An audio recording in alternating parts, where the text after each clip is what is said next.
This 1 year has been actually a roller coaster ride when it comes to GST. And why I say that is because if you see the compliances or the tax rates, I think in the beginning there was a lot of compliance hassle which were felt by the businesses. The tax rates were high, but then there were corrective measures as far as the compliances were concerned or the relaxations were concerned, and there were also a lot of relaxations to a lot of categories of goods and services over the period of time. So I think that credit should go to the GST Council for understanding those problems and addressing those problems. So whether it was the compliance burden or the reduction of the rates or the rate rationalization, I think it started not on a very good note, but then where we are today, I think we are much better than how we started. So that's on the compliances and the tax rate side. But what I personally feel is that when it now comes to things like interpretation and all, there should be a lot of certainty. And that certainty can come from the classification disputes, the valuation issues, the point of taxation, and the taxability per se. So I think what should happen is, of course, the rate rationalization between the categories of 12% and 18%. I think they should merge to somewhere around 16%, so that the classification disputes go off in this two category. Also, what I think is the fundamental question of having the 5% rate, whether that 5% rate should be increased or should be completely waived out, or few things could go to the exemption list and the balance could go to 16% or a higher rate. So I think that remains the question mark. But as far as the rate rationalization is concerned between the 12% and the 18%, that rate has to merge certainly, maybe to 16% or something.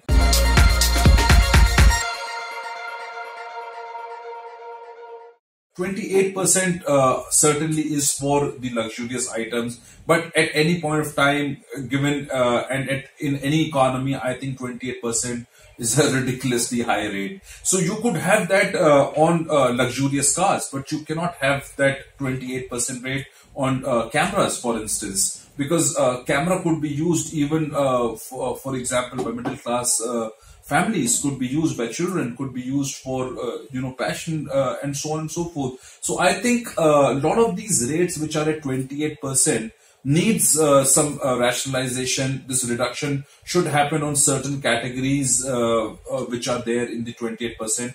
Only few exceptional things which are completely meant for luxurious purposes could remain in 28%, but I think that shrinking has to come down from 28% to 16% or whatever that new rate, the merged rate could be.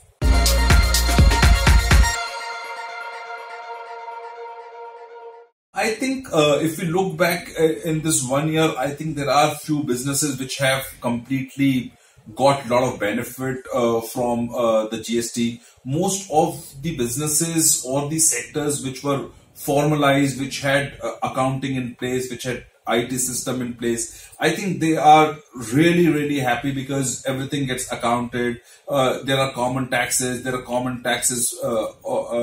tax pools and so on and so forth.